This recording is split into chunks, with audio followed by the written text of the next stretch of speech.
તો ભાવનગરમાં વ્યાજખોરોનો ત્રાસ જોવા મળ્યો છે। સમાચાર ભાવનગરથી સામે આવી રહ્યા છે। વ્યાજખોરોનો ત્રાસ જોવા મળી રહ્યો છે। ભાવનગરમાં વ્યાજખોરના ત્રાસથી આધેડે આપઘાત કર્યો। વ્યાજખોરના ત્રાસથી આત્મહત્યા કરી લીધી છે। 3 સંતાનોએ પિતાની છત્રછાયા ગુમાવી। તો વ્યાજખોરોના ત્રાસથી આધેડે આપઘાત કર્યો છે, મોતને વહાલું કર્યું છે।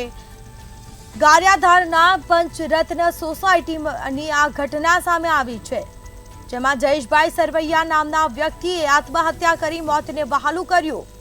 વ્યાજખોરના ત્રાસથી આત્મહત્યા કરી લીધી છે। તો ઝેરી દવા ગટગટાવી મોતને વહાલું કર્યું છે। સમગ્ર મામલે ફરિયાદ પણ કરવામાં આવી છે। પોલીસ ફરિયાદ કરવામાં આવી છે। તો 3 સંતાનોએ પિતાની છત્રછાયા ગુમાવી। વ્યાજખોરોના ત્રાસથી આધેડે આપઘાત કર્યો। તો ગારિયાધારના પંચરત્ન સોસાયટીની આ ઘટના સામે આવી છે। ભાવનગર જિલ્લામાં વ્યાજખોરોનો ત્રાસ જોવા મળ્યો છે।